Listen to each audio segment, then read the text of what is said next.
আসসালামু আলাইকুম ভাই, আমার নাম মোহাম্মদ হাসান দনু।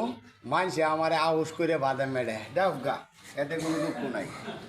1 মিনিট কারণ আমার মায় ফোন দিছে। হ্যাঁ মা, ও মায় মায় অত বড় কথা কি কইলা? বাবা তোমারে সাইড মার ধরিয়া বাড়িতে কোনো কুচ খবর লয় না, টাকা পয়সা পাঠায় না, বাড়িতে হয় না।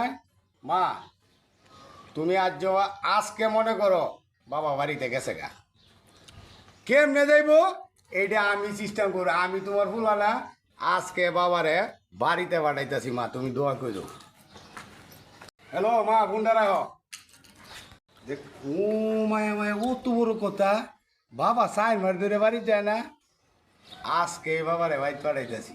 বাবা মা তার মানে নিশ্চয়ই ঝগড়া আছে। আমি এখনই বাড়াই দিতেছি।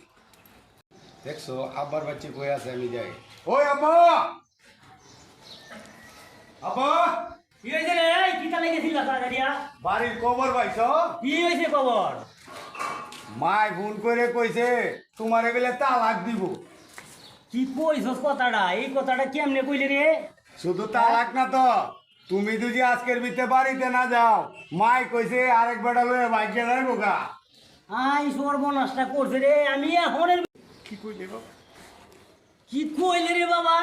তুই এখন একটু হুন্ডে চালায়া কয়ে দে, আমি এখনের ভিতরে আমি যাইতাছি রে বাবা। আরে ভাই বাবা তুই তাকে দে রে বাবা। এই বাবা তুই বাবা চালায়া কো চালায়া। এ বাবা বাড়া লয়ে যাও। না বাবা আমরা তুমি ওটা বাড়া তুই কো চালায়া কো। কি বুঝলেন? দেখলেন বাবা মায় যদি ঝগড়াতে হ্যাঁ তাইলে সংসারে অশান্তি লাগে। বাবার একটা চাবি মারে দিছি, মার কাছে দৌড়ে বাড়া তারায় বাবা মে আফাউটি আতলে আরে না ফাউটি না জুতা আতলে বাবা দৌড়তেছে। এই যে শুনুন, কালি আসুন না যে দাঁতটিও মাজুন যে আর একটু বেশি বেশি শেয়ার করে দিয়েন, তাইলে আমরা মজার ভিডিও দিতে পারবো।